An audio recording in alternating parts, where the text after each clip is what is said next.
Welcome to the F1 in Schools project tutorial. My name is Phil Dolan. In this particular activity, we're going to be creating a new part file, sketching the profile of the model block, then creating the model block, adding the cartridge chamber, and creating the tether line slot.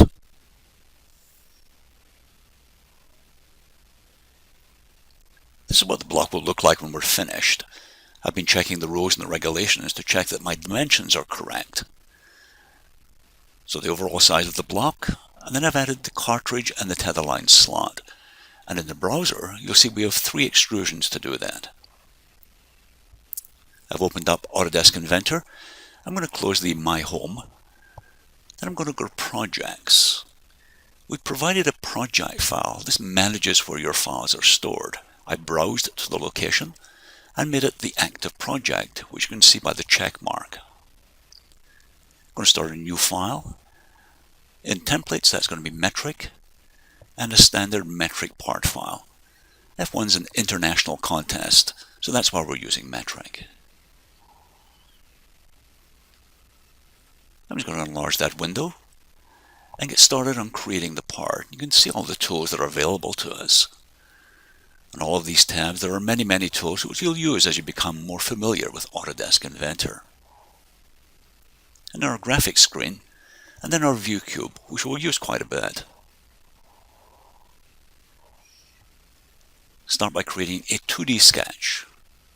Select the plane, and you can see the origin. That's 0, 0.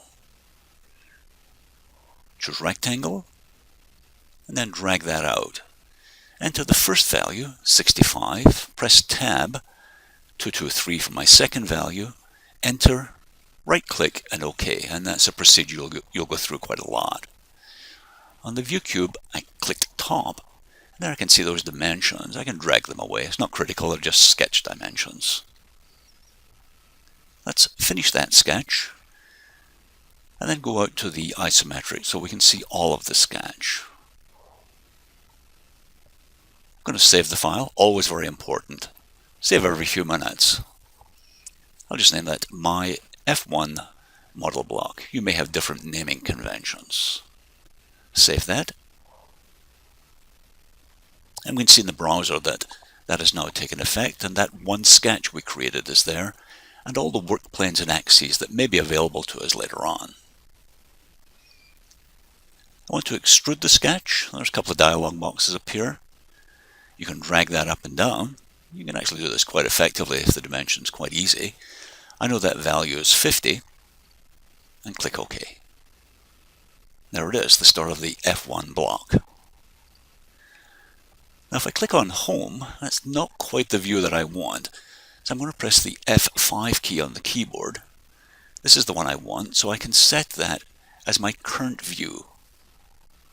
Now when I press on Home, that's much better. That's easier to visualize. I zoomed out, press the F6 key, that's a shortcut, gets you back to the home view. You can see now the extrusion in the browser and the sketch that was used. Next thing I want to do is create the hole for the cartridge. I'm going to do that on the back face. It could have been on the front, but I'm just showing you different techniques. Zoom into that a little more. I created a 2D sketch on that face. I'm going to draw a circle. Defaults to radius. I'm given the diameter. I checked the regulations, and that should be 19 millimeters. Key in the value of 19. Enter, right-click, and OK, just as we did earlier on with the rectangle. I want to dimension this to place that circle correctly on that face. Again, checking the rules and regulations, that should be 29 millimeters. I need to center that, and one way of doing it is a dimension. I know the overall width is 65. Divide that by 2. There we go, 32.5. I'm just going to press E on the keyboard this time. I'm not going to finish my sketch, so just E on the keyboard quickly gets you to the extrusion tool. This time I want it to be a cut.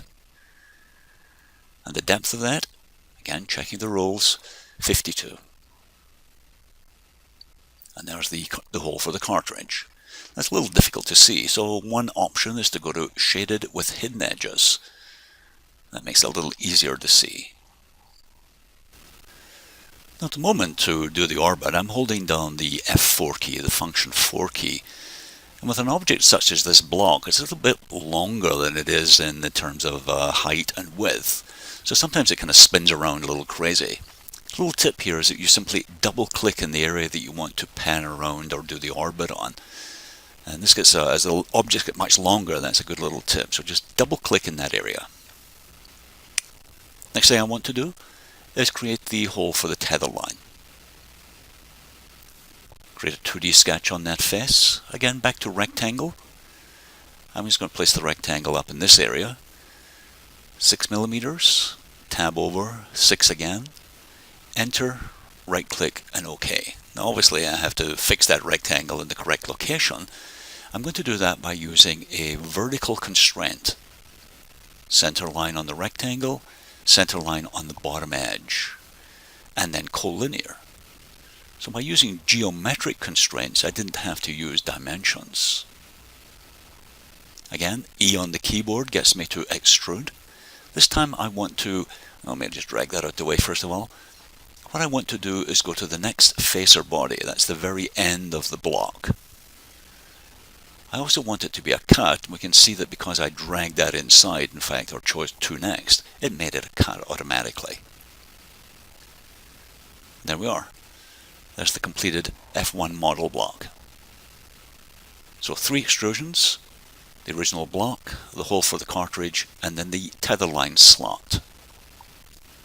Always finish off by saving. I recommend you do this every 5 minutes or so. So in this lesson we created a new part file, sketched the profile of the block, created the block, then the cartridge chamber, and the tether line slot.